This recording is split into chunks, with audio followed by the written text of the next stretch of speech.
Hello guys, welcome back. Let's start again. Let's see how to use list and tuples in Python. List data type is the most common data type in Python. It is used to hold data of similar or different types. It is mutable in nature, that is we can modify it.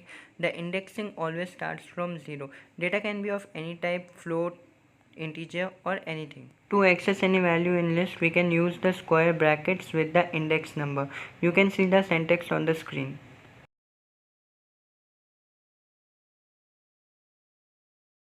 To declare a list in Python, we need to first declare a variable and then assign the list to it. For declaring the list, we need to put the square brackets and data inside them separated by commas. The data can be integer, string, floats, anything.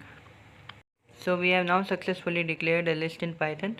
Now use the type function to check the data type of it. So it comes up to be list only.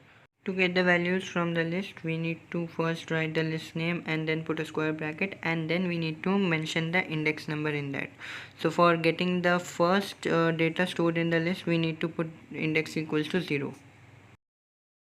Now let's see about tuple data type in Python. Tuples are like list only, but they are not modifiable in nature, that is they are immutable. And because of the same reason, they are very fast, and in the same way we can access tuples. To declare a tuple, instead of square brackets, now we will be using parentheses.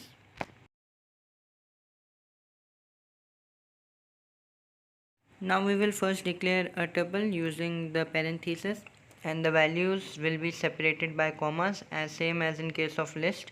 Once we have declared a tuple, we will check the type of it using the type function in Python, and the type function will give output as tuple. To access any data from the tuple, we can simply use the way which we used in case of list. The same way we will be writing the name of the tuple, then we will be giving the square bracket and the index. To access the first data in tuple, I will be using index as 0. So now you can see the output on the screen. Thank you for watching my video. My new video will be uploaded soon. Thank you.